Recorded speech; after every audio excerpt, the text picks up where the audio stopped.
افغانستان کے دارالحکومت کابل سے آپ سب کو سلام۔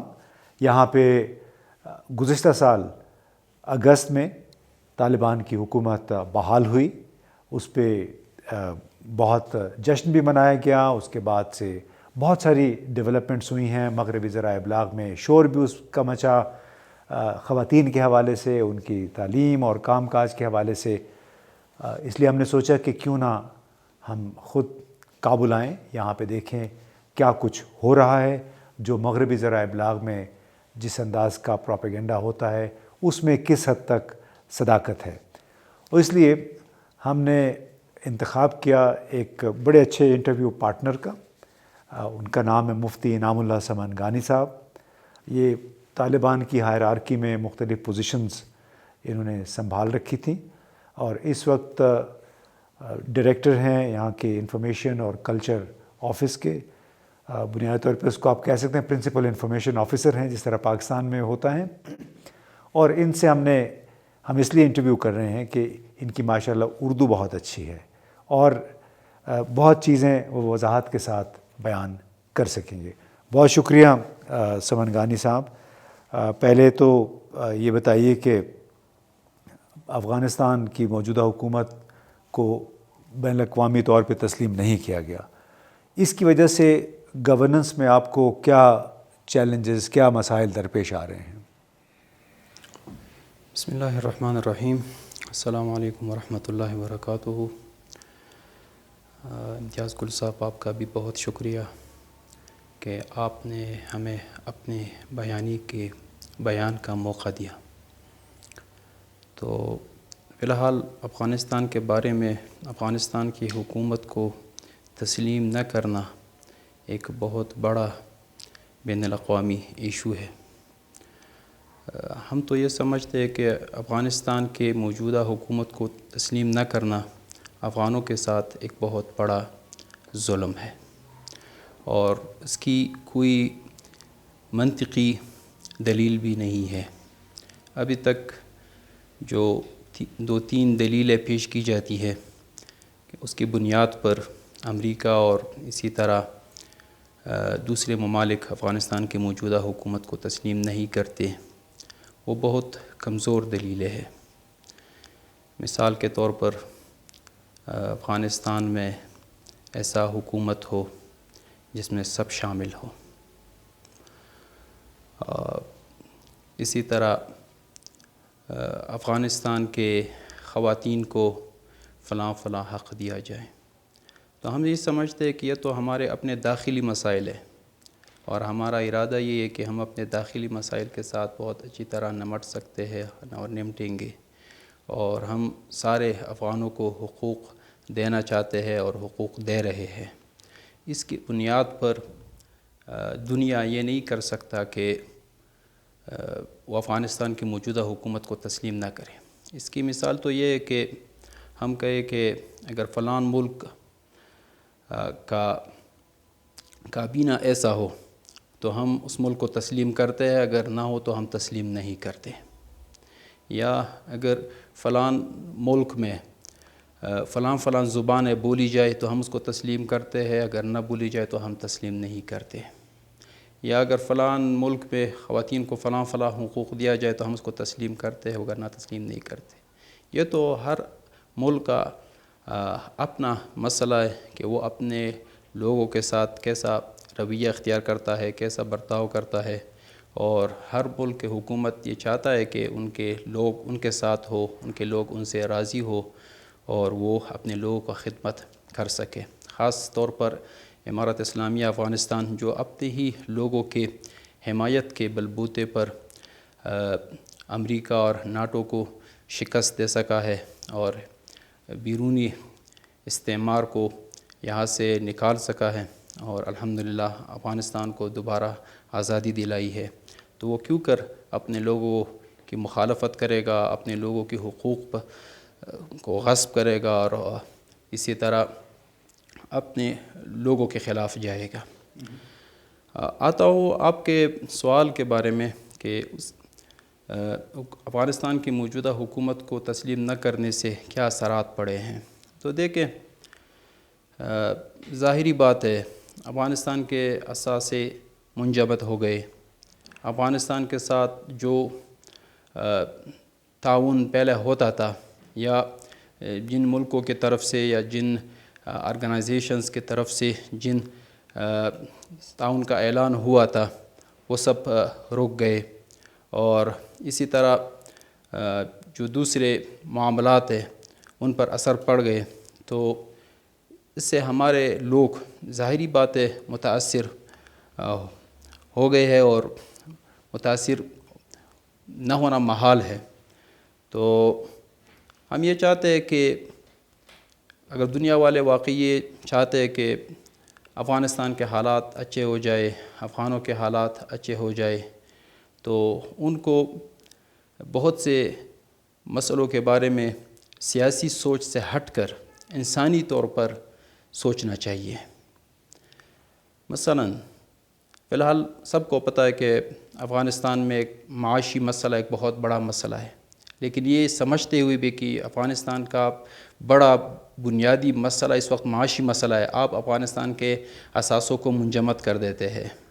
افغانستان کے ساتھ جو تعاون پہلے ہوتا تھا آپ اس کو روک دیتے ہیں, اور اسی طرح اور بہت سے جو رسمی معاملات ہیں آپ اس سے احتراز برتتے ہیں. تو اس کا مطلب یہ ہے کہ افغانستان کا معاشی مسئلہ اور بھی بڑھ جائے, آپ یہی چاہتے ہیں. جی, تو آپ یہ سب کہنا چاہتے ہیں کہ اس سیاسی مسئلے کو یا جو اقتصادی پابندیاں ہیں اس کو دوسری قوتیں سیاسی ہتھیار کے طور پہ استعمال کر رہی ہیں؟ جی ہاں, ہم یہ کہتے ہیں کہ اگر دنیا والے خاص کر امریکہ اور مغربی دنیا یہ چاہتا ہے کہ افغانستان میں جو فی الحال بڑا معاشی مسئلہ چل رہا ہے اور افغانستان کے لوگوں کی زندگی کو بہت بری طرح متاثر کر رہا ہے, اگر یہ واقعاً ختم ہو جائے اور اس کا حل نکلے تو جو راستہ انہوں نے اختیار کیا ہے یہ ٹھیک نہیں ہے, بلکہ یہ اس مشکل کو مشکل تر بنا رہا ہے اور ہمیں ان کی نیت پر شک آ رہا ہے. بلکہ افغان یہ سمجھتے ہیں کہ شاید امریکہ اپنے افغانستان میں شکست کا انتقام عام افغان لوگوں سے لے رہا ہے, کیونکہ جو اس وقت امریکہ نے طرز عمل اختیار کیا ہے افغانستان کے بارے میں یہ سیدھی طور پر افغانستان کے عام لوگوں کی زندگی کو متاثر کرتا ہے. تو یہ دشمنی صرف امارت اسلامیہ سے نہیں ہے بلکہ یہ دشمنی افغانستان کے لوگوں سے ہے. تو اگر ان لوگوں کو واقعاً افغانستان کے لوگوں سے ہمدردی ہے اور واقعاً انسانی ہمدردی کے طور پر کچھ کرنا چاہتے ہیں تو سب سے پہلے ان کو اپنا طرز عمل بدلنا چاہیے. اس طرح کی طرز عمل سے وہ افغانستان کے مسئلے کو حل نہیں کر سکتے بلکہ افغانستان کے مسئلے کو مشکل تر بنا رہے ہیں. تو یہ بتائیں کہ جو اقتصادی پابندیوں کے باوجود موجودہ حکومت نے اپنا بجٹ بھی بنایا ہے, ملک کو اکٹھا بھی رکھا ہے, خدشہ یہ تھا کہ چونکہ ان پہ اقتصادی پابندیاں ہیں تو یہ حکومت گر جائے گی بہت جلدی, لیکن شکر ہے ابھی تک حکومت قائم ہے بلکہ کاروبار زندگی بھی چل رہا ہے. یہ سروائیو آپ نے کیسے کیا, اسٹریٹجی کیا تھی کہ اب تک دنیا کے تمام اندازے غلط ثابت ہوئے؟ ہمارا ایمان یہ ہے کہ افغانستان کو صرف ہم ہی بنا سکتے ہیں, یعنی افغان خود ہی بنا سکتے ہیں, دوسرے نہیں بنا سکتے. کیونکہ اگر افغانستان کو دوسرے بنا سکتے تھے تو ادھر تو امریکہ اور اس کے ساتھ سارے مغربی دنیا آئے تھے اور جو ہمارے اپنے ایریا کے جو ممالک تھے وہ بھی ان کے ساتھ ہی تھے. تو وہ سب اکٹھے ہو کر ایک ساتھ ہو کر افغانستان کو آباد کر لیتے تھے. لیکن اگر وہ لوگ ان لوگوں نے اگر افغانستان کو آباد نہیں کیا تو اس کا مطلب یہ ہے کہ وہ لوگ نہیں چاہتے تھے کہ افغانستان آباد ہو جائے. تو ہم یہ سمجھتے ہیں کہ افغانستان کو صرف افغان لوگ خود ہی آباد کر سکتے ہیں. تو اس سلسلے میں ہم نے جو مین پالیسی بنائی ہوئی ہے وہ یہ کہ ہمیں اپنے پاؤں پہ کھڑا ہونا ہے اور ہمیں اپنی بجٹ کو خود بنانا ہے, خود چلانا ہے اور اس سلسلے میں کسی سے بھی مدد نہیں لینا. اور الحمدللہ اسی بنیاد پر ہم نے اس سال کا بجٹ بنایا ہوا ہے, اگرچہ وہ بنسبت دوسرے سالوں کے بجٹ کے تھوڑا کم ہے, لیکن ہم یہ سمجھتے ہیں کہ یہ ہمارے لیے فی الحال کافی ہے اور ہم یہ کر سکتے ہیں کہ انشاءاللہ آئندہ سالوں کے لیے اپنے بجٹ کو اور بھی بڑھائے اور اپنے لوگوں کے مشکل کو بھی حل کرے. تو اقدامات کیا کیا آپ نے جس کی وجہ سے حکومت کی آمدنی بڑھ گئی ہے، پاکستان کے ساتھ آپ کی تجارت بھی بڑھ گئی، یہاں سے پاکستان کو برآمدات بھی بڑھ گئی ہیں، تو وہ ذرا بتائیں کہ کیا کیا اقدامات کیے اقتصادی لحاظ سے کہ جس کی وجہ سے آپ اپنا بجٹ بنانے میں کامیاب ہوئے؟ اصل میں افغانستان تو ایک ایسا ملک ہے جو ان کے اپنے بہت زیادہ مالی ذرائع ہے اور ان کی اچھی کنٹرول ہونی چاہیے. مثال کے طور پر ہم یہ کہہ سکتے ہیں کہ افغانستان گزشتہ سالوں میں امریکہ کے یہاں ہوتے ہوئے دنیا کے سب سے کرپٹ ممالک میں شامل ہوتا تھا. یعنی افغانستان مسلسل 10-12 سال دنیا کے 5 کرپٹ ترین ممالک میں شامل تھا. اس کا مطلب یہ تھا کہ افغانستان میں جو وسائل ہے وہ اچھی طرح سے استعمال نہیں ہو رہے، بلکہ وہ اچھی طرح خرچ نہیں ہو رہے، بلکہ ادھر کرپشن بہت زیادہ ہے. سب سے پہلے کام جو ہم نے کیا ہے وہ کوشش یہی کی ہے کہ وسائل کو اچھی طرح اور اپنی جگہ استعمال کرے. تو ہم وسائل کو جمع کرنے میں کامیاب ہو گئی ہے. مثلاً جو ہمارا ٹیکس والا سسٹم ہے یہ الحمدللہ ابھی بہت اچھی طرح کام کر رہا ہے، اور لوگوں کی امیدوں سے زیادہ ہم نے ٹیکس اکٹھا کیا ہے، اور کوشش یہی کی ہے کہ اتنا ٹیکس ہم اکٹھا کر سکے کہ خود اپنا بجٹ بنائے اور اپنے بجٹ کو خود چلائے بھی. تو الحمدللہ ابھی تک اس سلسلے میں ہمیں کوئی مشکل پیش نہیں آئی، اور ہمیں امید ہے کہ ہم آئندہ اور بھی بہتر کام کریں گے. پاکستان سے کیا توقعات ہیں آپ کو اقتصادی فرنٹ پہ؟ کیونکہ پاکستان کو بھی پریشانی تو ہے، فائنینشیل ایکشن ٹاسک فورس کی وہ لسٹ میں، گرے لسٹ میں شامل ہے، تو بہت کھل کے پاکستان بھی مدد افغانستان کی نہیں کر سکتا، تو کیا توقعات ہیں آپ کی؟ ایک بات تو یہ ہے کہ ہم اور پاکستان کے لوگ ایک ساتھ ایک ہی علاقے میں رہتے ہیں اور ہم ہمسائے ہیں، اور ہم چاہے یا نہ چاہے ہمیں ایک ساتھ رہنا پڑے گا. تو اس لیے بہتر یہی ہوگا کہ ہم اچھے ہمسائے کے طور پر رہیں، اور ہمسائے کی جو جتنے حقوق ہیں ان سب کا رعایت کرے اور خیال رکھے. تو یہ ہم دونوں کے لیے بہت اچھا ہے. تو اس بنیاد پر ہم یہ کر سکتے ہیں کہ اپنے تعلقات کو بہت اچھا بنا سکتے ہیں، اور ہم دونوں طرف سے خلوص دکھا سکتے ہیں. تو اس بنیاد پر ہماری تجارت بھی بڑھ سکتی ہے، اور ہم معاشی طور پر بھی ایک دوسرے کی مدد کر سکتے ہیں. اور ہمارا دونوں ملک ایک ایسے ایریا میں واقع ہے جو کہ جنوبی ایشیا کو مرکزی ایشیا کے ساتھ ملاتا ہے. تو فی الحال جنوبی ایشیا اور مرکزی ایشیا کے درمیان جو بہت تھوڑی تجارت چل رہی ہے ہم اس کو بڑھا سکتے ہیں، اور اس بنیاد پر ہم اپنی ملک کے معیشت کو مضبوط بنا سکتے ہیں.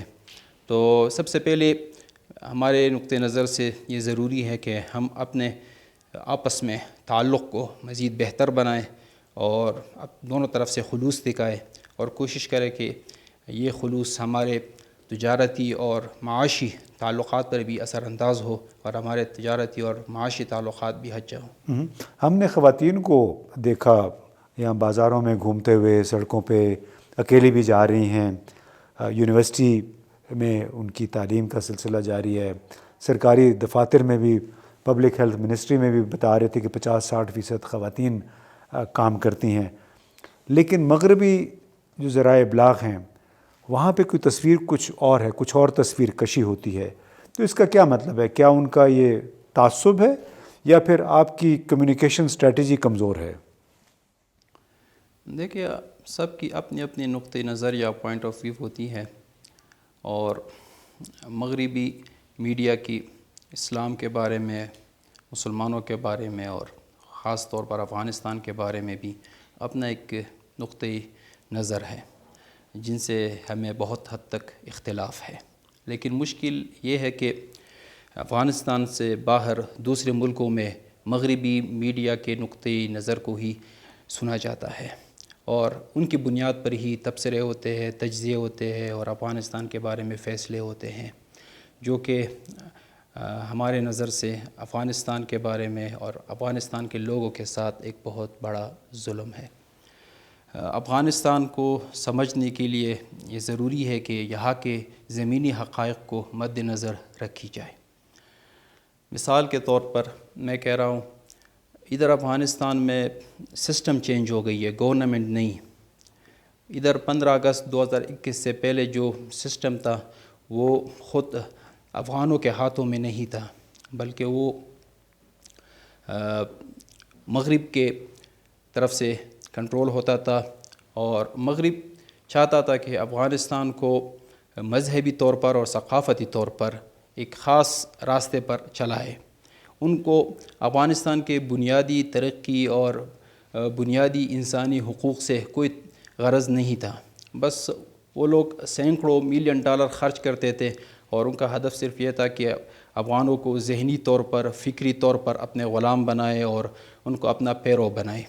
اب جو نیا سسٹم آ گیا تو ظاہری بات ہے کہ وہ انہی لوگوں کے پالیسیوں کو تو آگے نہیں لے جا سکتا، بلکہ اپنے لوگوں کے مفاد میں فیصلے کرتا ہے۔ اور امارت اسلامیہ افغانستان کا اس سلسلے میں موقف یہی ہے کہ ہم مرد و زن سب افغانوں کو ان کے سب بنیادی اور اسلامی حقوق دیں گے، لیکن ہم ان کے لیے ایک اچھی اور خاص ماحول بنائیں گے۔ پہلے یہاں کا ماحول زیادہ خراب ہو گیا تھا اور اس سلسلے میں بہت کام ہوا تھا، تو امارت اسلامیہ چاہتا ہے کہ خواتین جن کو شریعت نے جتنے بھی حقوق دی ہے ان سب کا پاس رکھا جائے گا، ان سب کا خیال رکھا جائے گا، وہ پڑھ سکیں گے اور اسی طرح کام کر سکیں گے۔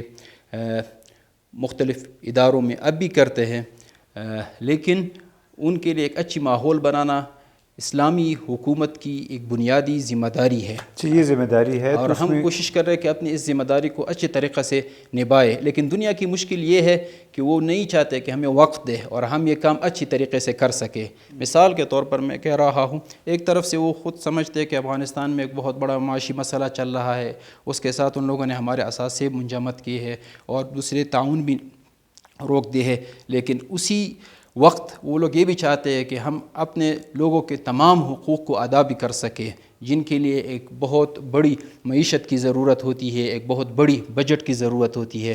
تو ہم یہ سمجھتے ہیں کہ وہ لوگ جو چیزیں چاہتے ہیں اس میں وہ مخلص نہیں ہے، وہ بس اصل میں چاہتے ہیں کہ کسی بھی طرح امارت اسلامیہ کے یا حق اسلامی حکومت کی بدنامی کر سکے، اور دوسرے لوگوں کو یہ ذہن نشین کرنا چاہتے ہیں کہ اصل میں یہ لوگ نہیں چاہتے، حالانکہ وہ خود نہیں چاہتے کہ امارت اسلامیہ نے جو اغراض اپنے لئے رکھی ہے، جو اہداف رکھی ہے، ان تک وہ پہنچ سکے۔ اوکے، اس میں یہ بتائیے کہ اب چونکہ ظاہر ریاست کی ذمہ داری ہوتی ہے سب کو تعلیم دینا، خواتین بھی اس میں شامل ہے، آپ نے خود بھی کہا کہ مرد و زن کو تعلیم جو ہے ایک لحاظ سے لازمی ہے، دینی فریضہ بھی ہے، تو افغانستان میں تمام بچیوں کی تعلیم کے لیے اس آپ کے نظام کے اندر اتفاق رائے پیدا ہو رہا ہے کہ جلد از جلد تمام بچیاں اسکول واپس جا سکیں؟ دیکھیے، پہلی جماعت سے لے کر چھٹی جماعت تک تو اب بھی ساری بچیاں اسکول جا رہی ہیں۔ اسی طرح سب کے سب یونیورسٹیاں، وہ حکومتی یونیورسٹیاں ہو یا پرائیویٹ یونیورسٹیاں ہو، وہ سب کے سب کھلی ہوئی ہے اور ان سب میں ہماری بچیاں پڑھائی کر رہی ہے۔ صرف مسئلہ ہے 7ویں جماعت سے 12ویں جماعت تک، تو اس سلسلے میں بھی ہماری حکومت کا موقف یہ ہے کہ ہمارے علماء آپس میں مشورہ کر رہے ہیں، اور ان کی کوشش یہی ہے کہ اس سلسلے میں اتفاق رائے پیدا ہو کہ ہم کس طرح اپنی بچیوں کے لیے ایک بہت اچھی تعلیمی ماحول دے سکتے ہیں، اور ان کی زندگی میں اور ان کی آئندہ زندگی کے لیے ہم ان کی مدد کر سکتے ہیں۔ اوکے، بہت بہت شکریہ دوستو، آپ نے انعام اللہ سمنگانی صاحب کی گفتگو سنی۔ ان کا کہنا ہے کہ یہاں پہ اسلامی امارات کے نظام کے تحت کوششیں بڑی تیزی سے جاری ہیں کہ اس ملک میں موجود تمام بچیاں، خواتین تعلیم سے مستفید ہو سکیں، اور ایک اتفاق رائے پیدا کرنے کی کوشش کی جا رہی ہے۔ اس کے ساتھ ساتھ تمام مرد و زن کے حقوق کو بھی یقینی بنایا جا رہا ہے، اور تمام تر جو بین الاقوامی طور پہ مشکلات ہیں، جو ایک مزاحمت ہے اس امارات کی حکومت کو بدنام کرنے کی کوششیں جو چلتی رہی ہیں مغربی ذرائع ابلاغ میں، پروپیگنڈا ہے، اس کو کاؤنٹر کرنے کے لیے ان کا کہنا ہے کہ جو کچھ ہم کر سکتے ہیں محدود وسائل کے باوجود وہ کر رہے ہیں، کیونکہ بنیادی طور پہ مقصد کیا ہے؟ مقصد ہے تمام افغانوں کی زندگی کو بہتر بنانا، اور یہی اغراض و مقاصد ہیں اسلامی امارات کے۔ شکریہ۔